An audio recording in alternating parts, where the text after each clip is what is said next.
noches, bienvenidos a una nueva edición de 14 toneladas con Juliana Cabrera, Gabriel Solano y yo soy Pablo Giachelo.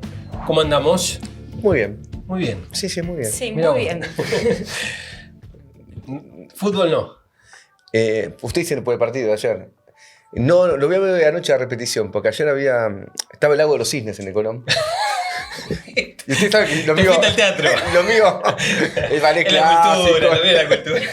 Y yo si había algo del ballet clásico, voy, o no Qué sé. bravo. Escucha, para mí la pregunta es. No, insisto, no pude ver.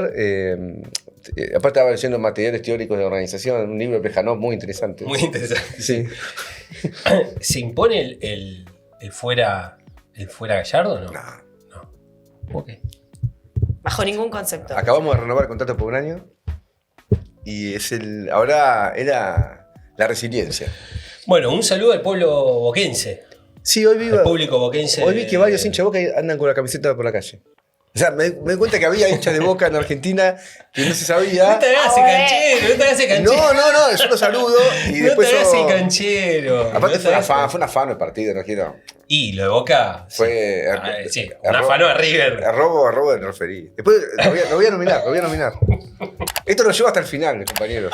No vamos a tener 3 nominados, vamos a tener 4 porque Gabriel no se Insiste baja. con nominar al referee. Yo no puedo creer, te juro. Sí, tengo Yo videos vi el para... partido, realmente fue un baile. Tengo Esto videos fue un para- debate largo en la previa. Tengo quiero videos que para sepa. pasar, tengo pruebas, tengo todo. Y ustedes son agentes de Chiquitapia. Realmente me dan vergüenza. Bueno, escúchame. No, bueno, pero a ver qué pasó además del partido de ayer, la derrota de No River. tengo ni idea qué pasó, ni me interesa qué pasó. No, bueno, pero esta semana tuvimos una noticia muy importante, fue la victoria del Garrahan. Sí, grosa. Sí, impresionante. Muy groso.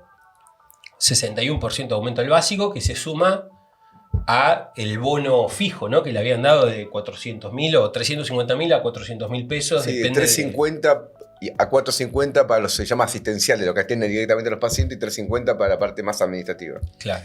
Sí, es un aumento. Es decir, es el 61% más ese bono fijo. En principio sí. O sea, no estaba todavía claro. La información que los compañeros tienen es que sí. Todavía tiene que ser precisado, pero en principio sí. Incluso si no fuera con el bono, también es También. un triunfo Sí. enorme. Aparte el alcance que tiene, porque derrotaron la política del gobierno de Milei con el método de una lucha de largo aliento, movilización, paro, pelea. Y aparte lograron algo difícil, que es la unidad de todos los trabajadores del hospital. Que en general esa fragmentación en distintos sectores, rubros, profesiones, es lo que utiliza la patronal para dividir y hacer pasar su política de ajuste. Y acá realmente dieron una lección los trabajadores del Garrahan, ¿no? Y un contraste fenomenal con la CGT, que digamos de paso que viene de elegir Claro que, digamos, me pasó a su exacto. nuevo triunvirato. Que fue electa esta semana el nuevo triunvirato. Sí, Sí. con ¿Y gente qué le- que no conoce ni Magoya. No, y que le dio la espalda a esta lucha del Garrahan, como a todas las peleas que hubo. Pues yo estuve en la conferencia de prensa que se hizo en Garrahan, que era una especie de acto de festejo popular, y no me acuerdo la canción ahora, pero había una canción especial con tu PCN. O sea, especial con tu PCN. Y un Se PCN lo es merecen. el que maneja la CGT en buena medida, porque los tres que pusieron son gente... Sí, con Chirolita. Nadie los conoce. Yo si pasan por la calle no sé quién son, no los tengo en la cara. Y Andrés Rodríguez quedó como el secretario adjunto, creo. No sé qué cargo. Un cargo importante, y ese que maneja la CGT junto con Moyano, junto con Martínez de la Uocra, junto con Cavalieri. Ellos manejan Los pesos pesados. los pesos pesados. Acá pusieron a sindicatos que no tienen mucha relevancia. Sí, está el del seguro, que es Sola.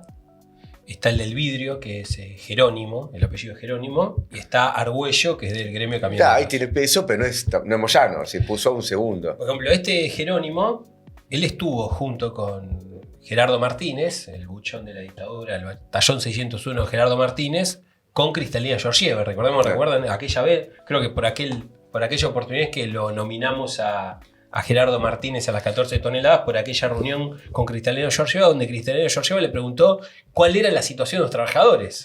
A ver Claro. si Aguantaba. iban a aguantar o iba a explotar todo por los aires. Bueno, uno de los que estuvo es este Jerónimo Bueno, de que vidrio. hizo carrera para llegar Hizo acá. carrera. No haciendo huelga, sino viendo el FMI. Y Argüello, nosotros lo contábamos en la otra vuelta en una reunión que teníamos, jugó un papel muy reaccionario en el gremio camionero. Contra delegados clasistas y combativos que han rechazado coimas y demás, y toda una tentativa de parte de Argüello de destituirlos. Bueno, evidentemente defendiendo los intereses de las patronales que querían coimear a los delegados para que se vayan a la casa. El gremio camionero tiene un giro a la derecha muy Monumental. Extremo, incluso Con crisis agudas internas muy agudas. El desplazamiento de Pablo Moyano, que no es santo en nuestra devoción, a mí hay un videito que seguro que me amenaza y me quiere dar. Nunca me lo encontré, pero bueno, el día que me lo encuentre veremos qué pasa. Pero el tipo hacía bloqueo, o sea, un método burocrático más combativo.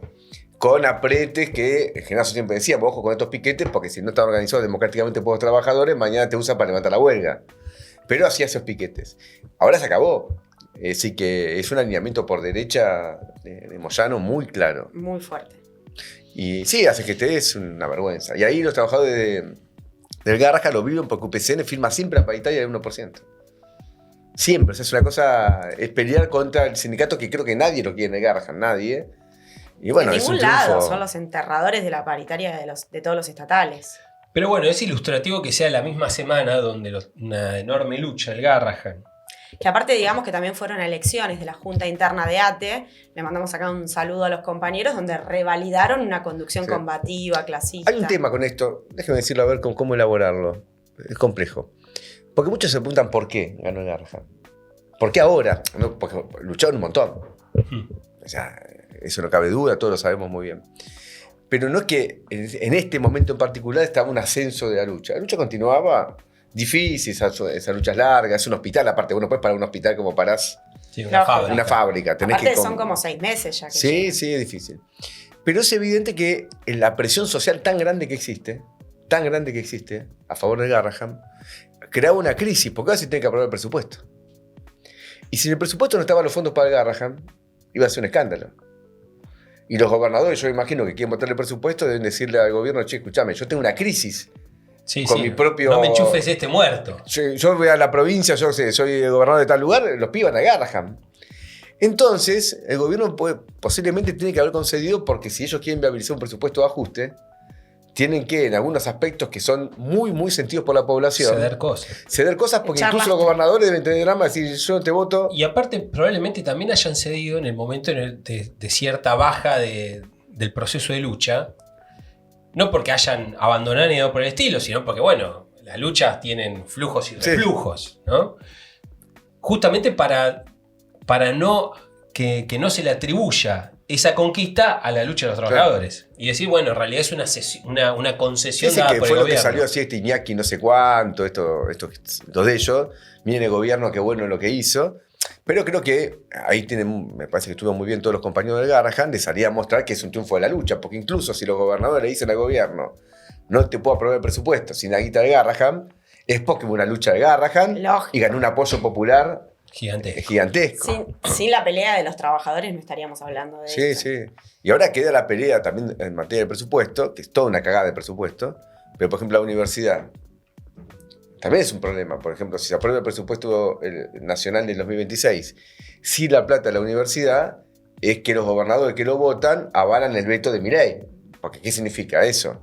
Vale lo mismo para la discapacidad, donde hubo un aumento, pero de bastante menor volumen que tuvo el Garrahan, creo que fue el 30%.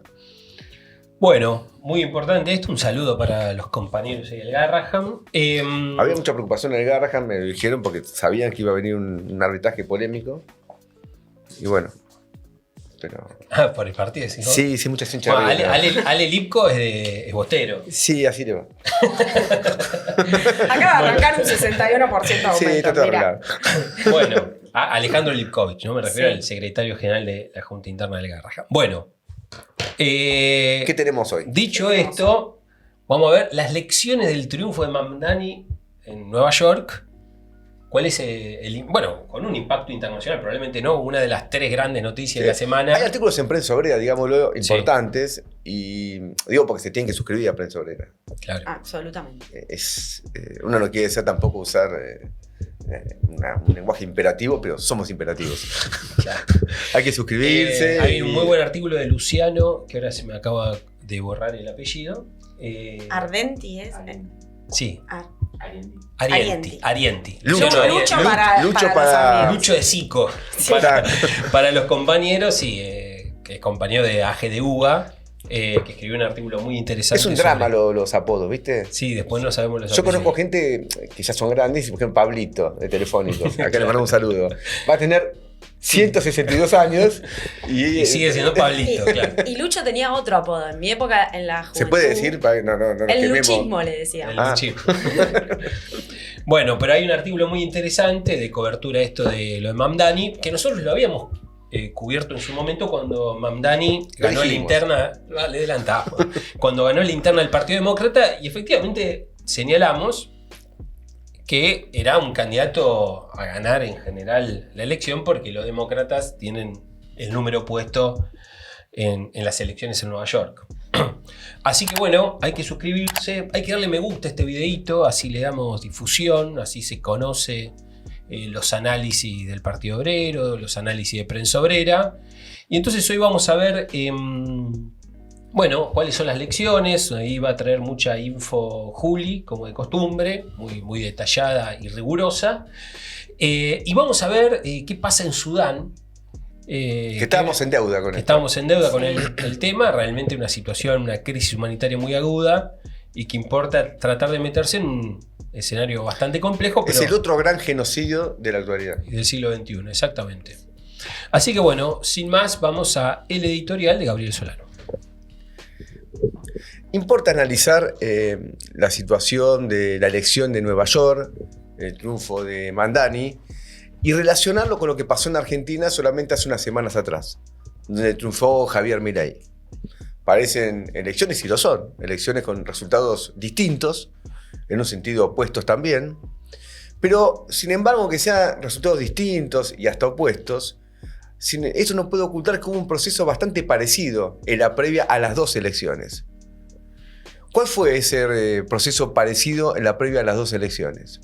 Que el presidente Donald Trump, el presidente de los Estados Unidos, cuando va Milei a la Casa Blanca, dice claramente que si el pueblo argentino no vota a Milei, lo que va a hacer es retirar cualquier tipo de ayuda económica a la Argentina y que eso va a desatar una gran crisis económica, financiera, y el pueblo argentino tiene que ir a votar bajo el chantaje de Donald Trump.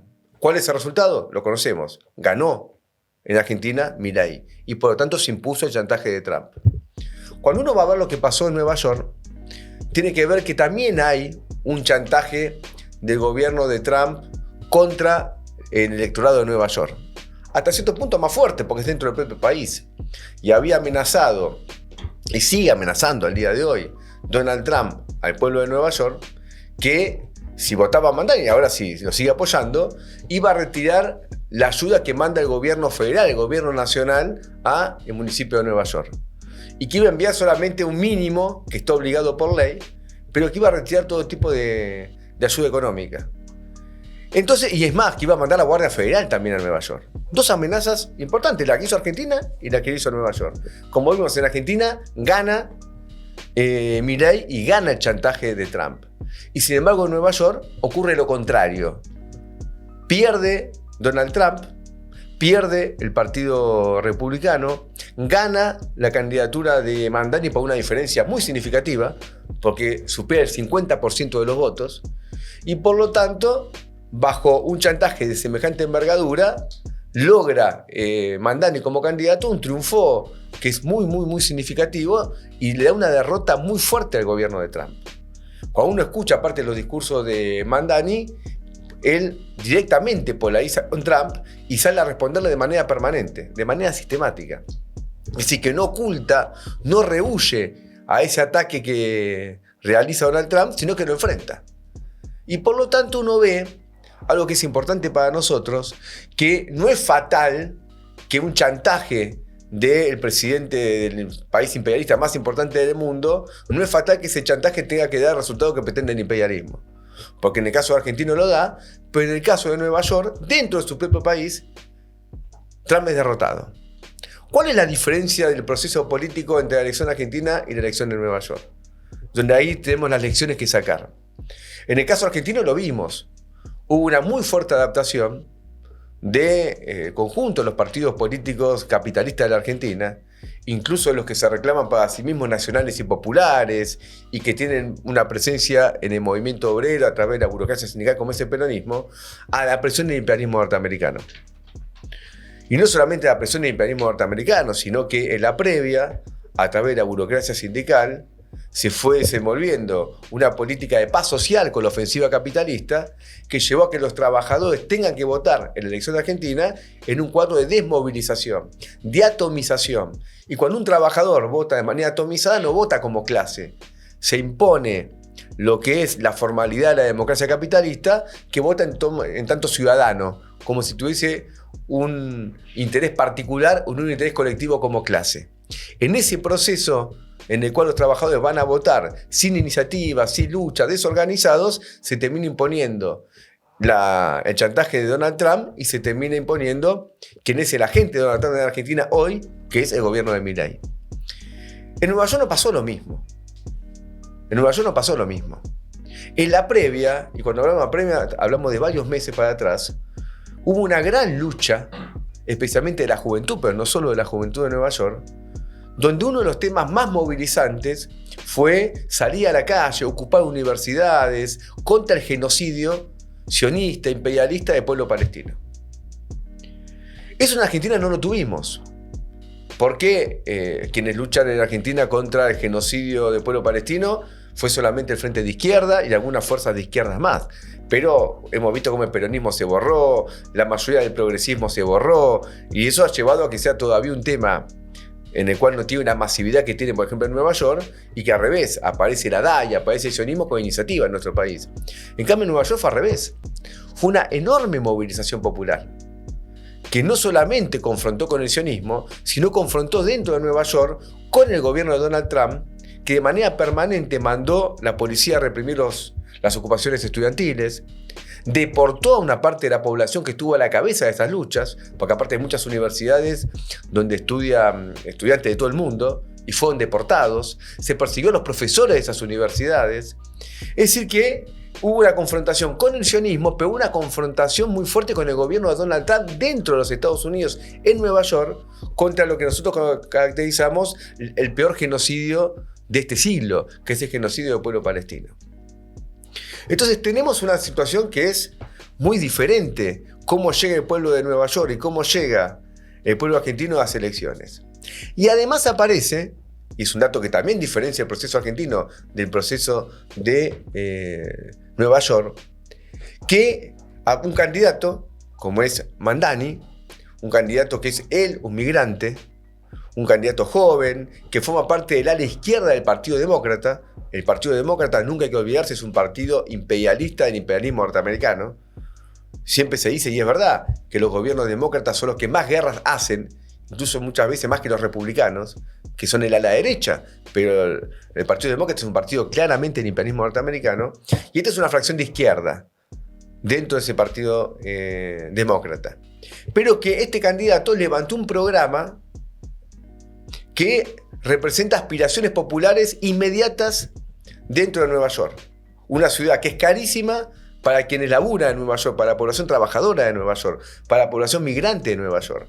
Un programa que plantea de una manera muy clara el congelamiento de los alquileres, porque las denuncias permanentes es que el alquiler es imposible para un trabajador que tiene un salario promedio en Nueva York.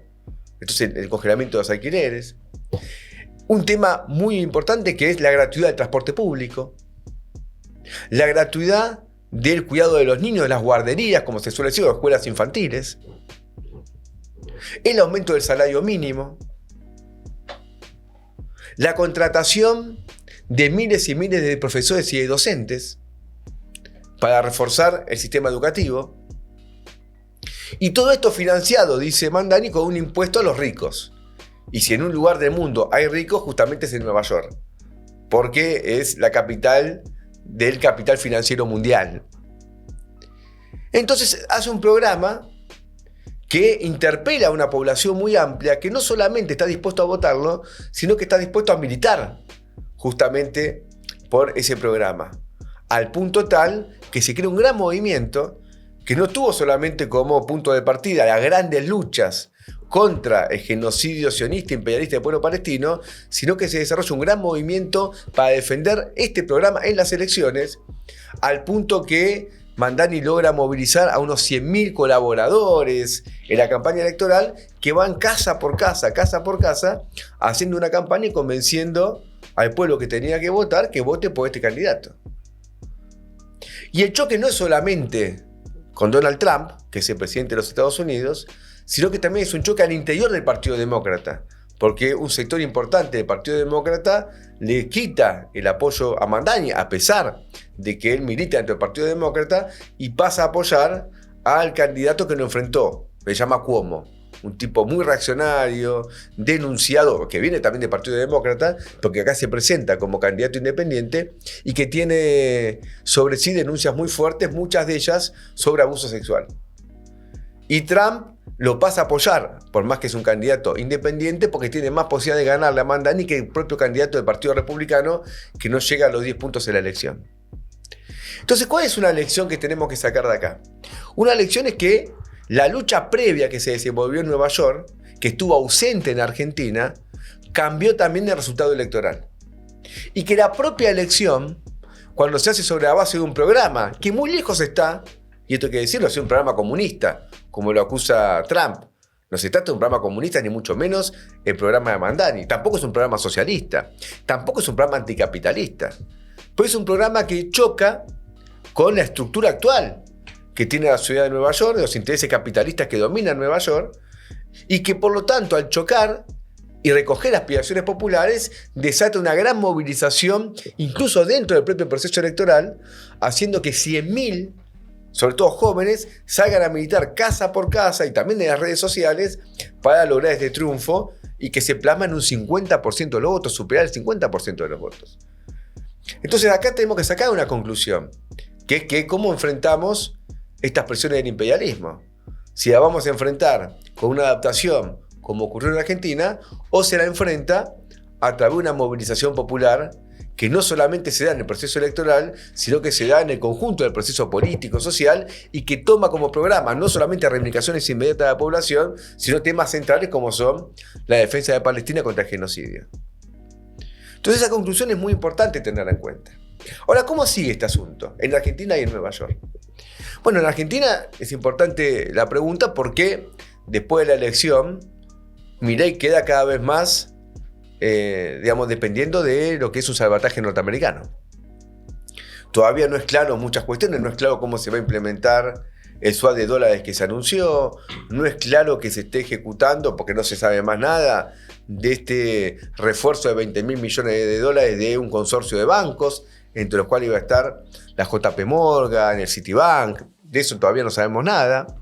Y hay una presión, digamos, de Estados Unidos para que Argentina se alinee cada vez más a los intereses geopolíticos de Estados Unidos dentro de nuestro país y en el conjunto de la región.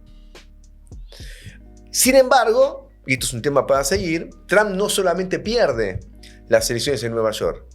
El mismo día que se vota en Nueva York, se vota una serie de estados, en una serie de municipios. En un caso se votan los intendentes, acá se llaman los intendentes, allá se llaman alcaldes, pero también se votan algunos gobernadores, se votan plebiscitos en diferentes estados, y en todos pierde Trump.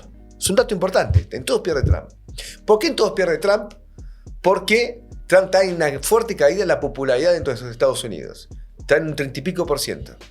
La economía norteamericana no crece como debería crecer, y al revés, lo que se ve en el horizonte es una gran crisis. Una gran crisis. ¿Quién era la segunda del FMI? Que se llama Gita Gopinath. En muchos ustedes ahora la googlean, van a ver que hay una nota que se está reproduciendo en todo el mundo y que hoy ya no está en el FMI, por lo tanto tiene más libertad para hablar.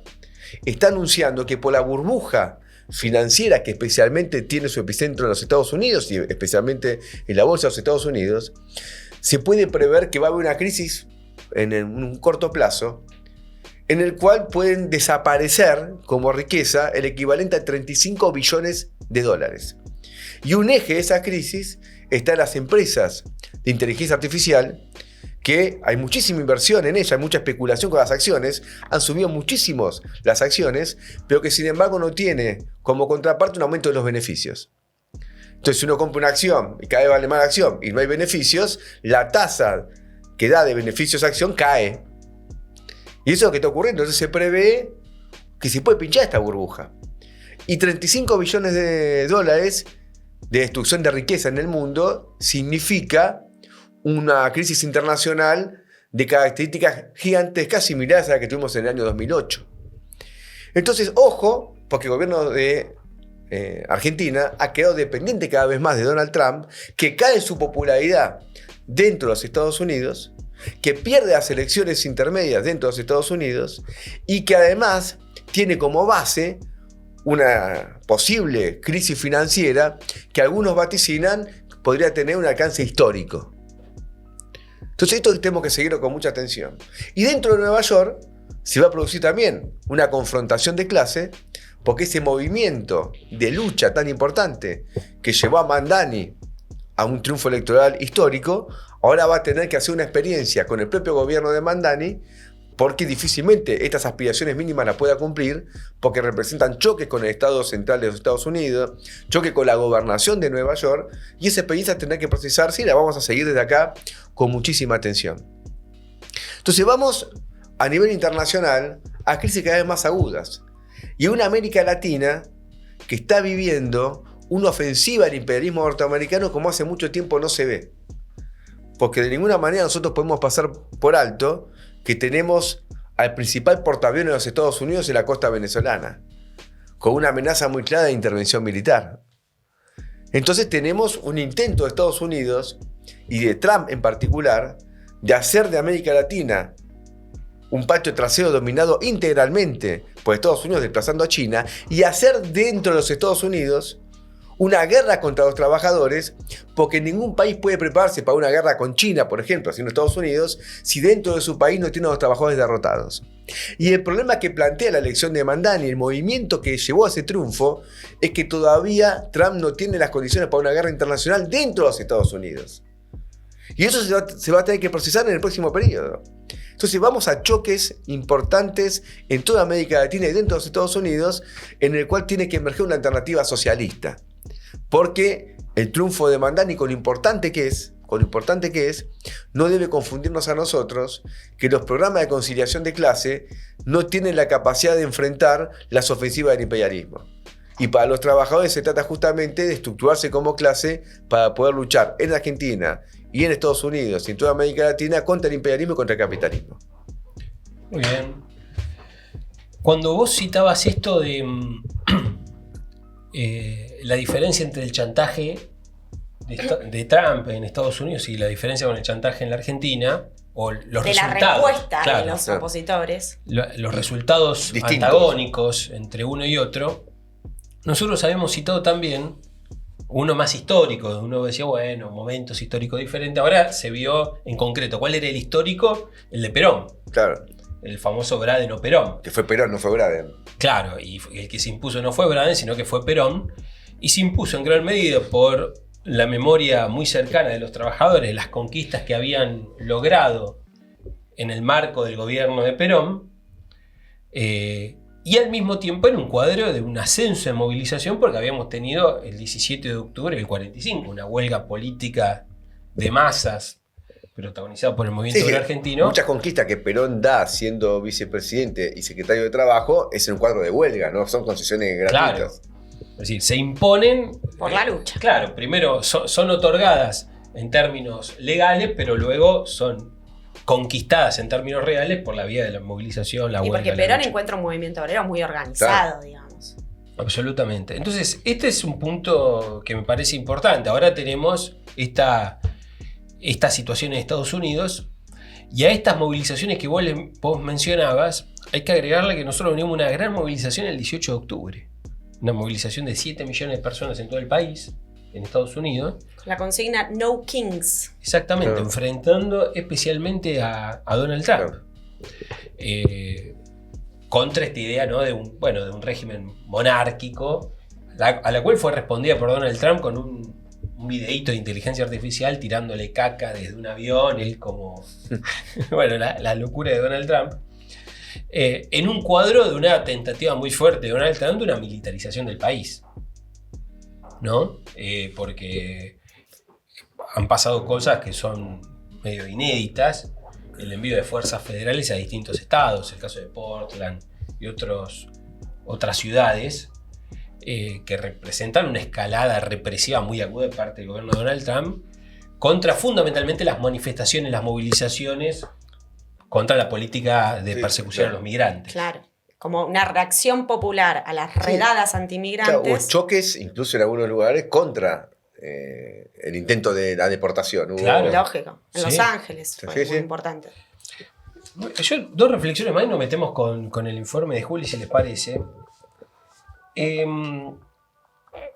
Me parece muy importante esto porque nosotros ahora, el cuadro de movilizaciones, la crisis política, los golpes electorales de Trump, ahora el año que viene hay elecciones medio término, que las elecciones medio término en Estados Unidos en general siempre las gana la oposición. Es decir, que si uno se guiara por lo que sucede en general en las elecciones norteamericanas, también debería ser un revés para Donald Trump. No. Vamos a ver, nunca las cosas están dichas de antemano y para el año que viene falta mucho, o mejor dicho, para las elecciones el año que viene falta mucho.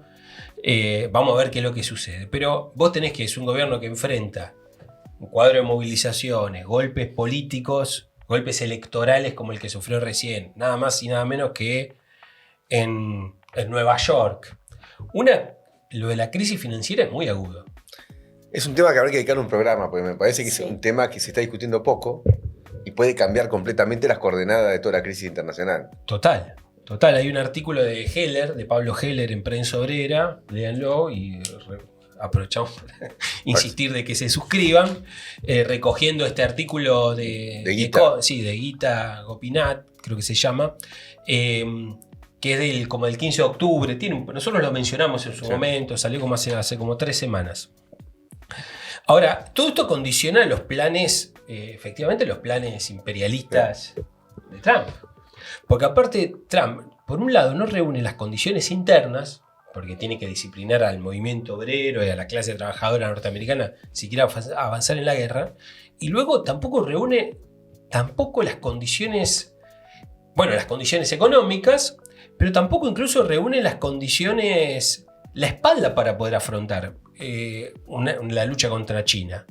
Trump viene de un recule en la Sí. guerra comercial. Entraron en un impasse, parece. Porque cuando China le dijo, nosotros cortamos el suministro de tierras raras, Trump tuvo que ir Ahí también es pedir la interesante escupidera. ver con el método de Argentina y Estados Unidos, el chantaje que le hace a la Unión Europea se lo impone Trump y a China no. Claro. Es importante, a la Unión Europea capituló.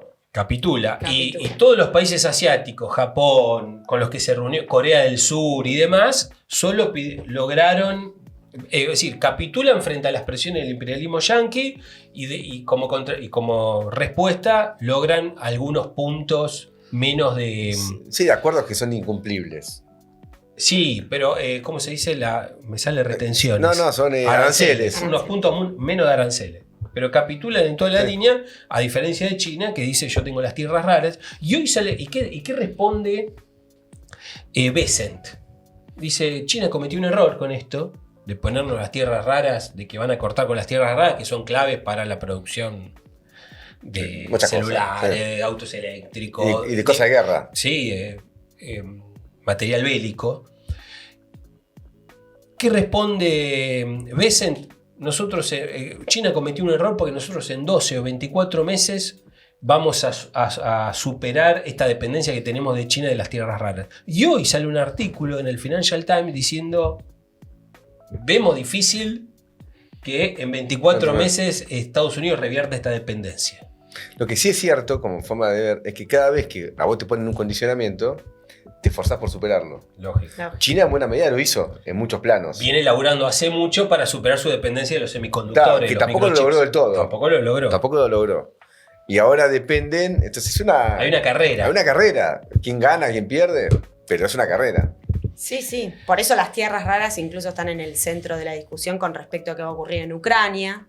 Y después todo este cuadro más general también condiciona la ofensiva de Trump sobre Latinoamérica, que acá lo veíamos con la avanzada de militarización en el Mar Caribe, alrededor de Venezuela, apuntando incluso ahora contra Colombia también.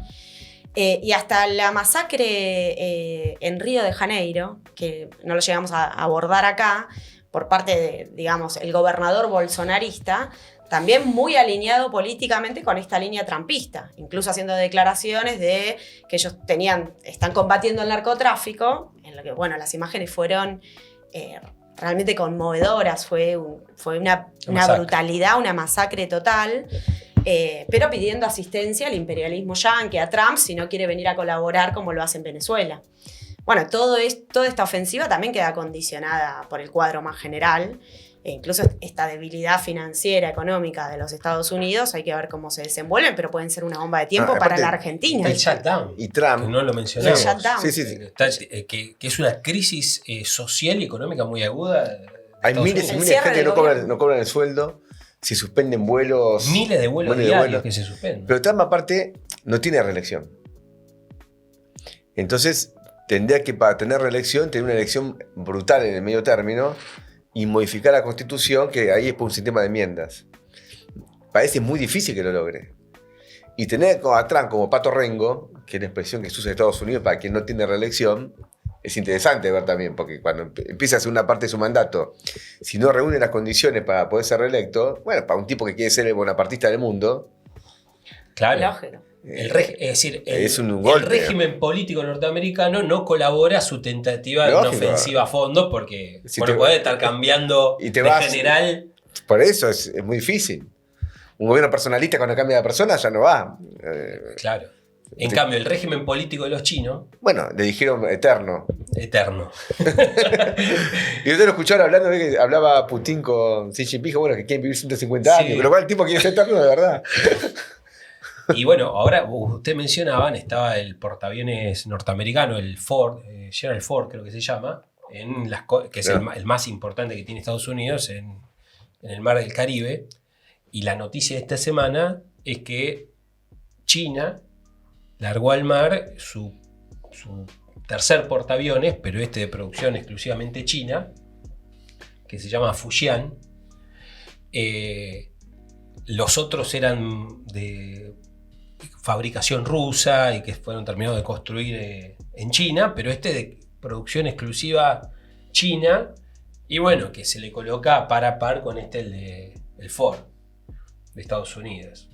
Bueno, es decir, que esta tregua que hubo es una tregua que se están preparando en esta carrera para un relanzamiento más a fondo de la guerra. Totalmente. La guerra comercial y la guerra misma, ¿no? Bueno, vemos un poquito... Sí, para desarrollar un poco, Gabriel lo tocaba bastante en su editorial, pero fue sin lugar a dudas la noticia de la semana, porque aparece un triunfo muy disruptivo en el escenario político más general, donde habían querido instalar esta idea de que el descontento con el régimen, la bronca y demás, solamente era plausible de ser capitalizada por la derecha.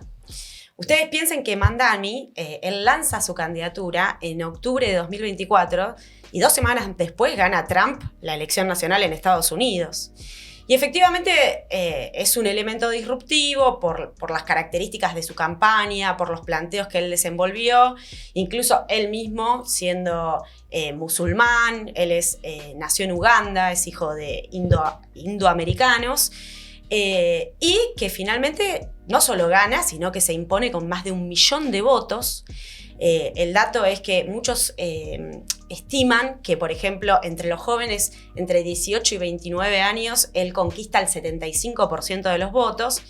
Y se destaca que no solamente suma adhesiones entre los millennials universitarios o en el barrio de Queens, que es donde más se concentra la población migrante, sino que conquista, por ejemplo, a todo un sector de lo que son llamadas las madres liberales, que en general no tienen un perfil muy izquierdista, pero desencantadas con la política de Trump y con que ninguno de los representantes tradicionales le plante bandera. Pero también arrasan los barrios de composición obrera más fuerte. Por ejemplo, Brownsville y East New York, ahí se impone muy notablemente Mamdani en estas elecciones. Bueno, ahí citábamos, él enfrenta, primero tuvo que imponerse en la interna del Partido Demócrata. Él es el candidato del DSA, que vendría a ser como los socialistas demócratas de América, una pata más izquierdista que está al interior del Partido Demócrata. Le gana la interna a este Cuomo. Cuomo había sido gobernador, es un ex gobernador, pero como vos decías en la editorial, el tipo fue desplazado de su cargo cuando estallan, por un lado, las denuncias de corrupción muy fuerte y por otro lado, decenas y decenas de denuncias de acoso sexual. Y este Cuomo pierde la interna demócrata y decide igual postularse por fuera del partido como una candidatura independiente que, bueno, cosechó una muy buena elección en los barrios de mayor concentración de los sectores más acaudalados de Nueva York. Pero se fueron bajando otros candidatos para eso. Y para eso iba a decir, por ejemplo, estaba Adams, que se bajó, que fue una presión muy fuerte del establishment para tratar de reforzar la candidatura de Cuomo cuando Trump se alinea con él. El candidato republicano, que se llama Sliwa, tuvo una performance y se veía venir que iba a ser muy, muy pobre, por eso el alineamiento de Trump. Y no solo de Trump, sino que ahí la intervención directa de sectores de los más poderosos del establishment empresarial.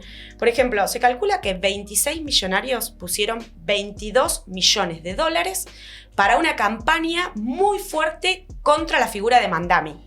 Pero de ataques de todo orden, de desprestigio, por ejemplo, una que tuvo un muy fuerte impacto fue, por el origen musulmán de Mamdani, hacer una campaña con el 11 de septiembre, con lo que fue el atentado contra las torres de Nueva York, diciendo Nueva York no olvida, ¿no? Inundar la ciudad con propaganda de ese tipo, que fue muy bien respondido por Mamdani. Una característica de esta campaña, a diferencia de lo que uno veía acá en Argentina, donde el peronismo decía, bueno, acá no hagamos solas, Milei se cae solo, Mamdani tuvo una iniciativa sistemática de respuesta y confrontación frente a Trump. Entonces, luego de esta provocación, él sale a dar un discurso muy fuerte contra la islamofobia, que tuvo muchísima repercusión y fue recibido con mucha simpatía, particularmente en la población migrante, en la juventud, etc. Pero bueno, yo decía, jugaron fuerte, no solo Trump, sino los empresarios, ni que hablar Elon Musk. Y entre estos 26 millonarios, por ejemplo, se destaca el ex alcalde Michael Bloomberg, el cofundador de Airbnb, una de las plataformas líderes a nivel mundial de alquileres temporarios, que es Joe Gebbia, uno de los mega empresarios del cosmético, Ronald Lauder, y el cofundador de Netflix, que es Reed Hastings, que salieron muy fuerte con esta campaña contra Mamdani. Efectivamente, uno de los elementos más distintivos fue esto de apelar al método de la movilización popular. Lo que le permitió a Mamdani ir creciendo y ganar fue esta iniciativa de reagrupamiento, donde no solamente jugó el DSA, digamos, la estructura partidaria, sino que se destaca mucha gente que de manera individual se suma voluntariamente y hasta ciertos colectivos militantes por fuera de la estructura del Partido Demócrata que se entusiasmaron y llegaron a nada menos que una red de voluntarios de 100.000 personas. Ahí yo leía las crónicas, los detalles, este método de puerta por puerta con el propio Mamdani yendo también en muchos ¿Cuánta gente casos. votó? 2 millones, ¿no? Más de 2 millones. Dicen pero... que fue o sea, lo que también despertó fue un entusiasmo por ir a votar. Fue la elección con mayor participación desde 1969 en Nueva York. Claro. Contrario también a Argentina, que cae la participación electoral. Claro, acá es como una... Allá no es obligatorio. No. Pero 100.000 tipos movilizándose sobre 2 millones, muchísimo. Ese 5%, de la 5% ya está militando. Sí, es impresionante. Es muchísimo. Y bueno, calculan que, por ejemplo, así en el puerta por puerta llegaron a 3 millones de viviendas. O sea, es un montonazo. Encuentros vecinales, su participación directa. Y bueno, también todo el mundo destaca la enorme campaña que hizo en las redes sociales. Pero bueno, no es solo saber comunicar, sino tener que comunicar en las redes sociales. Y ahí se destaca esto que señalabas vos, del tipo de propuesta, porque se caracterizó mucho su campaña por una apelación directa a la clase trabajadora y a los intereses de los trabajadores. Entonces ahí aparecen iniciativas como la del aumento de salarios, congelar los alquileres, una propuesta, por ejemplo, dirigida particularmente a las mujeres, de jardines infantiles gratuitos, un servicio público y universal en toda la ciudad.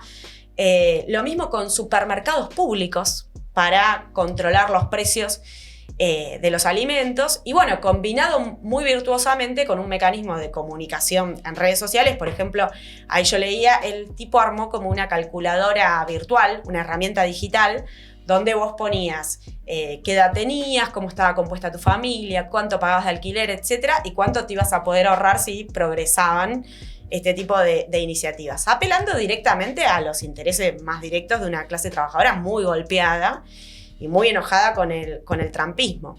Y otro activo político de su campaña fue este pronunciamiento contra el genocidio en Palestina, que fue otro de los ejes de mayor ataques, esta campaña de que era un antisemita, de vincularlo al atentado de las Torres Gemelas, pero también de que era un antisemita, etcétera, que él salió a confrontar y que, bueno, luego sobre el final de la campaña fue moderando algunos aspectos de su discurso. Entonces, algunos analistas señalaban que de pronto el tema del aumento de los salarios dejó de estar en primer plano de la escena. Él tuvo una reunión con unos 150 empresarios en el periodo, las últimas semanas de la campaña electoral, y lo que le reclamaban era un poco que baje el tono con la cuestión de Palestina. Le adjudicaban algo que él no lo expresó en esos términos, pero que es una consigna muy extendida entre quienes lo apoyan, de que necesitamos una intifada global o globalizante. Entonces, bueno, como lo increpaban respecto de eso, él moderó un poco el discurso. Tampoco es que se comprometió con los empresarios, como que de esa reunión todo el mundo destacaba que él escuchaba. Pero, y bueno, y ahí aparece uno de los puntos sensibles que se está discutiendo, es el tema del impuesto. Él decía que todo esto lo iba a financiar con un impuesto a las grandes fortunas. Ahora hay sectores, hay que ver también, él va a asumir en enero de 2026 y qué carácter le da a su gabinete, a quienes nombra. Hay mucha especulación con eso, que es lo que va a mostrar el perfil. Pero bueno, él en su momento, por ejemplo, había estado muy enfrentado a Obama, incluso lo había acusado de niveles de crueldad. Y bueno, tuvo una conversación telefónica con Obama el último periodo que duró media hora. También porque, digamos, él se lo gana. Y finalmente lo que ve el establishment demócrata es que hay un fenómeno imparable.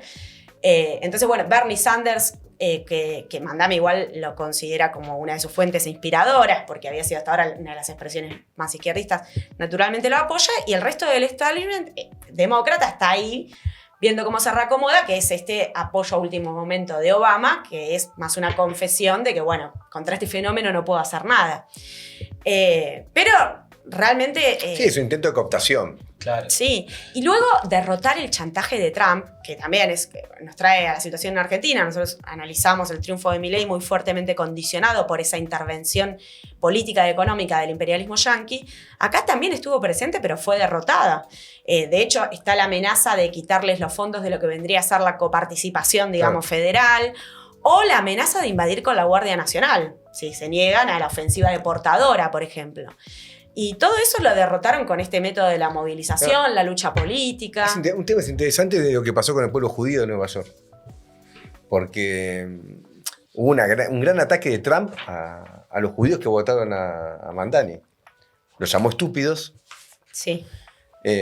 Y como hay una porción muy importante del pueblo judío de Nueva York, también su voto era determinante al momento del resultado. Y yo vi estudios que decían, porque no es que hay urnas divididas por religión, por si no se sabe bien, pero por estudios previos, 1/3 de la comunidad judía de Nueva York votó a Mandani. Por lo tanto, la acusación antisemita cae por peso propio. Sí, no, y aparte tuvo cenas. Naturalmente que es un sector judío que no es sionista, que es antisionista, ¿no? Pero, el sector de judíos ortodoxos. Sí, claro, judíos ortodoxos. Es 1/3, es un montón de gente. Es un montón. Y él, sobre el problema de Palestina, tuvo una posición a la izquierda de los demócratas socialistas más consagrados. Por el caso de Alejandro Ocasio-Cortez. Bueno, Bernie Sanders, que no es exactamente los demócratas socialistas, pero bueno, que es más o menos referenciado en ese movimiento, porque tanto Bernie Sanders como Alejandro Ocasio-Cortez defendieron el derecho de Israel a defenderse. No es el caso de Mamdani. No. Al mismo tiempo, Mamdani tuvo una posición... mucha referencia a la clase trabajadora. Estaba el tema de los salarios, pero la referencia a la clase trabajadora en sus discursos. En el discurso de cierre, cuando él gana, que todo el mundo destaca esto de que Trump vas a tener que escucharme, porque ahora es la hora de que los oligarcas escuchen a la clase trabajadora. Claro, Todo es el tiempo impresionante. Y esa apoyó referencia. el proceso de sindicalización. Claro. Y especialmente en todos los trabajadores de aplicaciones. Digo porque en Argentina se supone que la gente que está con el Uber está con Son Milei. libertarios, Son claro. libertarios. Y ahí, en cambio, en Estados Unidos hay un proceso de sindicalización De esos sectores. de estos sectores. Y él lo apoyó. Sí. Y eso también para ver cómo se mueven otras coordenadas. No, y después un dato auspicioso, digo, más allá de cómo evolucione políticamente Mandami y este espacio de construcción política que tiene el límite de no romper con el Partido Demócrata y demás, lo auspicioso es que él le dio una fuerte impronta de una reivindicación del carácter socialista que supuestamente su campaña emprendía. Naturalmente no era socialista, pero que él invoque esa definición y eso genera entusiasmo, moviliza sectores tan amplios de la población.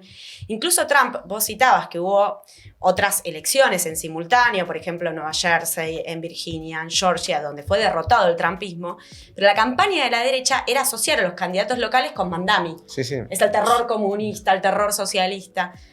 Y le salió el tiro por la Fracasó, culata. claro. Como... Sí, sí.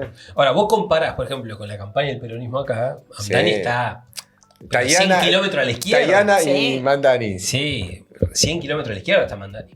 Y por otra parte, bueno, y después está bien esto, naturalmente uno tiene que manejarlo con cautela, porque luego vamos a ver qué es lo que sucede, ¿no? A su 1 de enero, y ya tenemos experiencia, por ejemplo, el caso de Syriza en Grecia, donde, a diferencia de Mandani, no era integrante de uno de los partidos tradicionales de Grecia, era la expresión de un partido de la izquierda radical de Grecia, que luego termina, por su planteo reformista, etcétera, Sí, aplicando el ajuste de la Troika. el ajuste de la Troika, de la Unión Sí. Europea, de la Comisión Europea y del Fondo Monetario Internacional.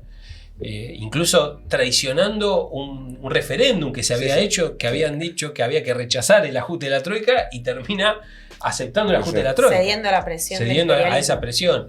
Entonces, lo más interesante, indudablemente, es el proceso Sí, político claro. abierto, el proceso de movilización y la referencia de sectores muy importantes con planteos de izquierda, con planteos socialistas o socializantes, si vos querés, ¿no? Sí. No, y el desafío es que no se desinfle esa movilización popular. Ahora hay que ver eso, a qué juega Mandami, si se apoya la movilización de los trabajadores que logró desplegar en la campaña electoral o va una política de contención, que es lo que le está sugiriendo. O sea, en la conversación con Obama se destacaba eso. Bueno, ahora lo importante es que hagas una buena gestión, la intervención gubernamental, etcétera, desplazando de las calles a los sectores.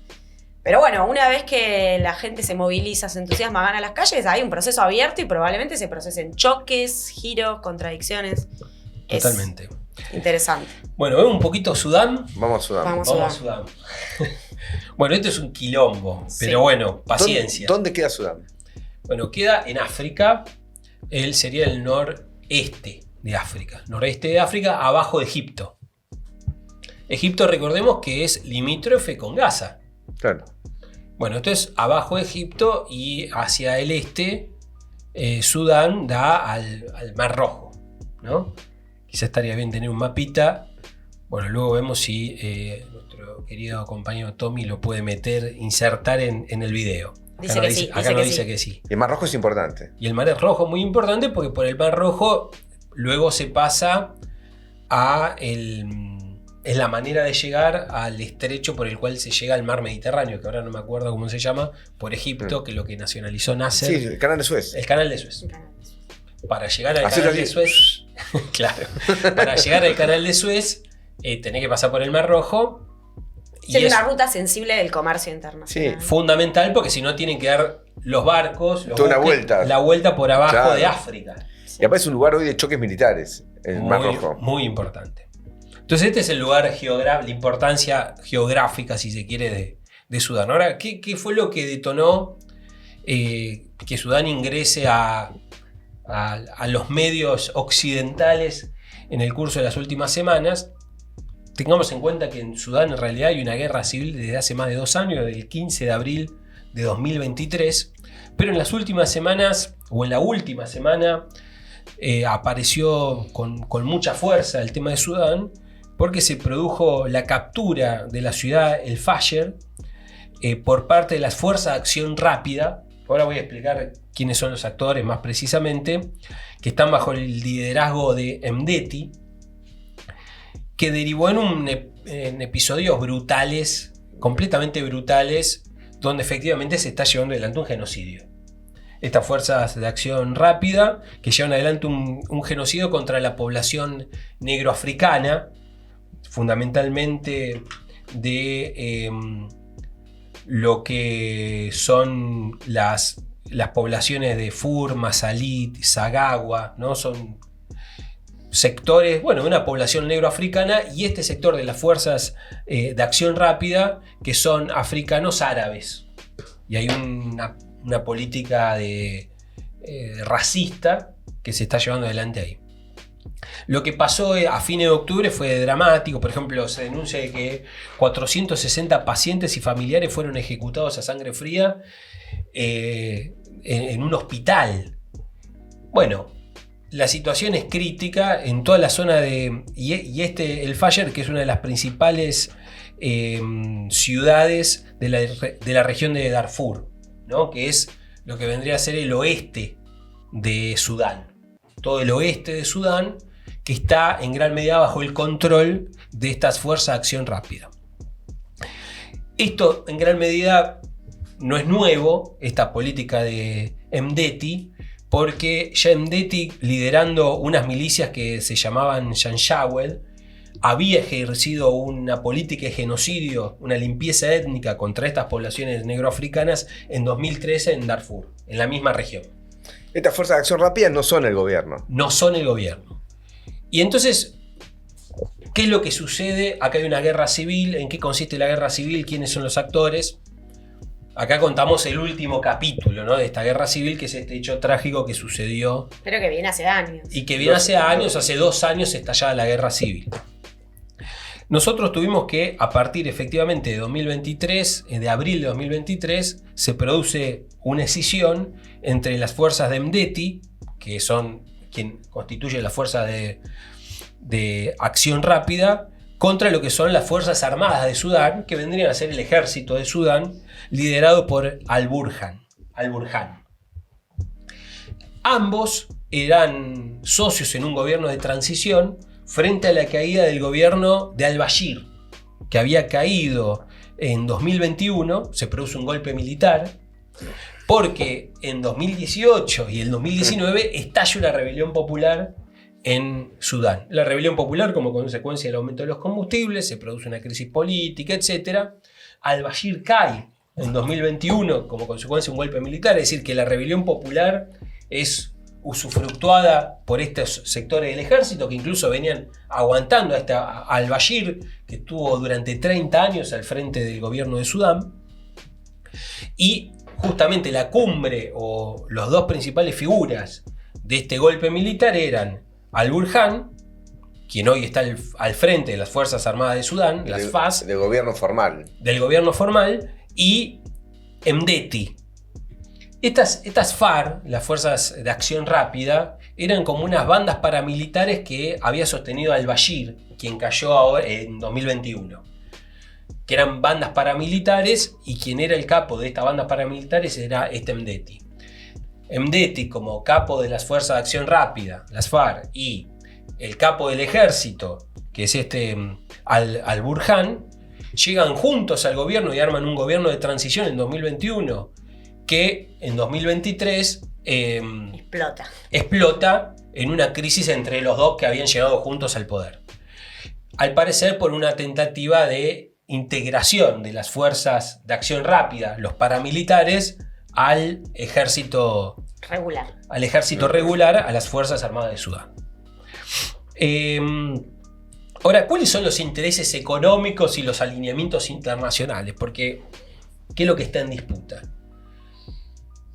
Nosotros tuvimos antes, en 2011, que se produce una escisión en Sudán y se declara la independencia de lo que es Sudán del Sur. Que vos tenés Sudán y Sudán del Sur. Sudán del Sur es otro país que antes era parte de Sudán y que en 2011 declara su independencia, y era una región estratégica porque concentra el 75% del petróleo de Sudán. y en gran medida la subsistencia económica de Sudán dependía del petróleo que estaba en Sudán del Sur. Con esa independencia pasa a tomar mucha fuerza el problema de la explotación del oro. Y el oro, donde se concentra, justamente en la región de Darfur, es decir, el oeste de Sudán, donde se produjo ahora esta masacre la última semana. Y al-Bashir, que era el que estaba antes del 2021, el dictador que estuvo durante 30 años, había establecido que todo el oro tenía que pasar por la capital de Sudán y tenía que ir al Banco Central. Pero este Mdeti, que ya actuaba con las fuerzas de acción rápida, estaba traficando el oro, incluso había constituido una empresa propia. Otro de los que también estaba metiendo cuña ahí para quedarse con parte de negocio, un negocio turbio del oro, un negocio, el tráfico de oro, que se desviaba del Banco Central de Sudán como fuente de recursos, de reserva de Sudán. El otro que había metido la cuña ahí para quedarse con parte del oro y financiar una guerra eran los rusos, a través del grupo Wagner. Recordemos el grupo Wagner, que luego fue asesinado por Putin. Es también un grupo de acción rápida. Que, claro, es otro grupo paramilitar financiado por el Estado ruso, que estuvo interviniendo tanto en Sudán como todo lo que era en el Sahel, ¿no? Sí, es toda una disputa por ese botín de las reservas de oro también. Toda una disputa por ese botín de las reservas de oro. Eso es lo que lleva en gran medida que durante un primer periodo Rusia esté alineada con estos de las fuerzas de acción rápida lideradas por Mdeti. Y quienes en gran medida se beneficiaran de todo este tráfico del oro fue el Emiratos Árabes Unidos, que a través de Chad y de otros países que son limítrofes con Sudán se benefician del oro. El 97% del oro que sale de Sudán va a parar a Emiratos Árabes Unidos. Al mismo tiempo, estas fuerzas de acción rápida, lideradas por Mdeti, han jugado un papel, por ejemplo, contra los hutíes de Yemen, porque han ido a parar se han formado también en los Emiratos Árabes Unidos y han jugado un papel en toda la ofensiva de Emiratos Árabes Unidos, etcétera, contra los hutíes en Yemen. Que los hutíes en Yemen son defensores muy activos del pueblo palestino. De la causa palestina. Han tenido choques con el ejército norteamericano, le tiran misiles a los norteamericanos, a los ingleses. Y han tirado misiles también a Israel. Sí, por eso digo. Entonces, por una parte tenemos estos intereses, ¿no? En principio, Emiratos Árabes Unidos detrás de estas fuerzas de acción rápida, y del lado de las fuerzas armadas de Sudán, otros intereses, como por ejemplo Rusia, que cambia de bando. ¿Por qué? Porque Rusia primero estaba con la fuerza de acción rápida, pero al quedarse las fuerzas armadas de Sudán, quedarse con el este y fundamentalmente con el puerto de Sudán, que da al Mar Rojo, cambia de bando Rusia y se pasa a alinear con las fuerzas armadas de Sudán. Porque el problema del Mar Rojo, bueno, por todo lo que ya explicamos inicialmente, el lugar estratégico que juega. Es algo parecido a lo que hizo... Rusia tiene grandes problemas para mover su flota por todos lados. Claro. Y aparte, recordemos, por ejemplo, es algo parecido a lo que hizo Rusia hace poco con Siria. Recordemos que Rusia apoyaba fuertemente a Bashar al-Assad, en el cuadro de cuando estalla la primavera árabe y todo lo demás, estalla la guerra civil en Siria. El principal sostén de Bashar al-Assad era Rusia e Irán. Cuando cae Bashar al-Assad hace un año y pico atrás, asume al-Golani, que era uno de los que enfrentaban a Bashar al-Assad, y hace poquito Rusia recibió a al-Golani en Rusia. Sí, porque ahí tiene la salida también de una parte de su flota. Tiene una salida aparte de una flota y tiene una base Rusia ahí en Siria. Por ende, Rusia hace parecido a lo que hizo en Siria. La salida por Crimea está peligrosa para Rusia. Le están tirando mucho. Claro, en el con conflicto la guerra con Ucrania. Claro, está cercado. Bueno, no nos perdamos. Sí. No nos perdamos porque... Es el TEC esto. Que esto ya de por sí es bastante. Y los otros que apoyan a las Fuerzas Armadas de Sudán, a lo que sería el gobierno oficial, bueno, es Egipto. Egipto en general ha tenido una posición más neutra. Irán. Arabia Saudita, Irán, que al parecer también le vendió drones. Por ende, vos tenés que hay fuerzas y potencias regionales que están interviniendo. Y también le interesa a, por ejemplo, otro que aparece también actuando ahí es Israel. Por ejemplo, Israel, entre los planteos que tuvo, fue que Hamas vaya a parar a Sudán. Luego fue desmentido por Hamas, pero entre los planes de Netanyahu era que... No, Hamas y los palestinos. Y los palestinos, sí, vayan todos a parar a Sudán. Entonces vos tenés Inglaterra que... está, por lo que parece, dándole armas a las fuerzas de acción rápida. A la FARC. Sí, que terminan por la vía de Emiratos Árabes. Claro, Emiratos Estados Unidos.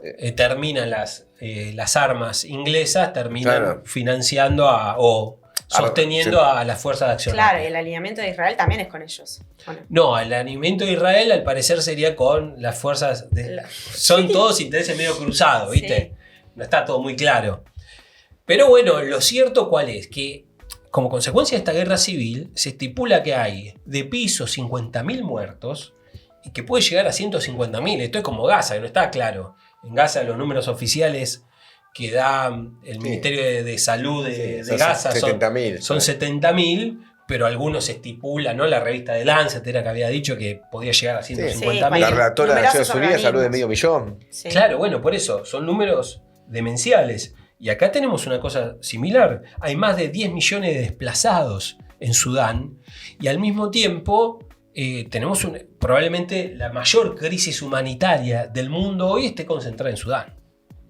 Es decir, que el cuadro es completamente crítico y están Sí, y las potencias rapiñando. Y el aumento del precio del oro, que ha sido impresionante el último año y pico, como consecuencia, lógico, del saqueo. Refuerza el saqueo. Como consecuencia que se desvaloriza el dólar, aumenta el oro y el saqueo se incrementa. Exactamente, exactamente. Es decir, que en el trasfondo de la guerra civil está la rapiña de distintos grupos capitalistas por el oro de Sudán. Y en el medio un pueblo que está siendo víctima de eso. Sí, sí. Exacto. Sí, es un desastre. Y son todas muertes, asesinatos del capitalismo. Digo, porque uno escucha a los libertarios, a todos estos, y dice que los socialistas mataron no sé cuánta gente, y cuando vos vas a ver el listado, te cuenta la Segunda Guerra Mundial como si fuese los muertes del comunismo, digamos. Claro. Y estos son todas muertes del capitalismo. Sudán, Palestina. Totalmente. Bueno, así estamos con Sudán, por lo menos tenemos un panorama de cómo está la cosa, que hay que seguirla porque... En Prensa Obrera hay artículos, pero Sí. si no se suscriben no lo van a poder ver. Artículos de Gustavo Montenegro que están muy bien. Bueno, vamos a las 14 toneladas. ¿A quién nominamos? A la cúpula de la CGT. Eso. A la nueva cúpula de la nueva CGT. cúpula de la CGT que se apresta a negociar. Sola, a todas luces. Jerónimo, Argüello están nominados por ser unos... Sí, atrás de entregadores. ellos todos los que no ponen la carita. Yo insisto con Nicolás Ramírez, que ayer dirigió No, el no, Ciberclásico. vetado. Digo, porque, bueno, voy a votar esta vez, me parece que... ¿Vas a votar en blanco? No. No te... Voto en minoría. Para mí Nicolás Ramírez se lo merece, pero bueno, no. Acá... Gallardo, ¿no? No es lo el nominamos. árbitro del partido No, del superclásico. No. Gallardo, no. Bueno. Bueno, tenemos a la cúpula de la CGT por un lado. Después habíamos dicho al Consejo de Administración del Garraham y a Lugones, el ministro Sí, de Salud, que sí. es el capo de todos ellos, el que lo designó, porque destacábamos hoy temprano el enorme triunfo de la lucha de los trabajadores, pero la ofensiva patronal vino detrás de una serie de sumarios Sí, amenaza de sanciones. y amenazas de sanciones a los compañeros que estuvieron al frente. Ya hay un pedido de desafuero. Y hubo descuentos también. Hubo descuentos muy fuertes, pero ya hay un pedido de desafuero para el secretario general de Garraham, Alejandro Likovich, y hay un pedido de desafuero para la presidenta, creo que, de la Asociación de Profesionales, que es la compañera del MST, Norma... No me acuerdo de la No me acuerdo el apellido. Digo, ¿por qué desafuero? Porque como tienen fueros, Sindicales. Sí. entonces no se puede avanzar en una sanción mientras tengan los fueros. Entonces hay que desaforarlos. Pues ya hay un pedido de desafuero. Hay que tomárselo muy en serio. Discutíamos este fin de semana en una reunión que tuvimos. Estuvimos el fin de semana reunidos. Así es la vida. Me imagino que para vos debe haber sido un fin de semana muy duro. entre la reunión. No. Chicanero, ¿eh? A mí que me roben Y no el me gusta. remate de A mí la, que el me remate roben- de la tarde. Que me roben Chiquitapia no me gusta y veo que aparte no me gusta que mis compañeros, mis amigos lo avalen. Me pone triste, nada más. Pero bueno, podré convivir con esa tristeza. Pero no, hay hacer una fuerte campaña contra esta persecución. Hay que Totalmente. tomarse. Es un revanchismo. Claro que sí. Sí. Perdieron, tan caliente, calentito los panchos y quieren vengarse por este lado. Claro. Para que nunca más se Claro. atrevan a pelear. Bueno, ¿y quién más? Y después habíamos dicho completar la nómina con Milei, que algo dijiste vos hace un cachito, que hice este tuit escandaloso. Por la caída del muro de Berlín. Claro, del Sí. siniestro muro de Berlín y que demuestra que la utopía es socialista. No es que nosotros estábamos a favor del muro, ni estamos a favor del muro de No. Berlín. Pero la pavada que dice después del Sí, lo socialismo. utiliza para una propaganda reaccionaria contra el socialismo. Sí, Girastrum. Sí. Pero aquí y capaz se lo damos a los de. A Lugones, ¿no? A los del Garham, a Lugones Sí. y al Bueno, Consejo de yo me Administración. sumo, pero démosle 11 toneladas a lo de Garhan y 3 para Nicolás Ramírez. No. Las No se 14. puede, no se las puede. 14. Las 14 para. Para Lugones Y el consejo directivo del Garrahan. Bueno, Exactamente. para usted las 14 toneladas, acuérdense de suscribirse, difundir, darle manija, difusión y nos Activar la vemos. campanita. Adiós. Chau, chau.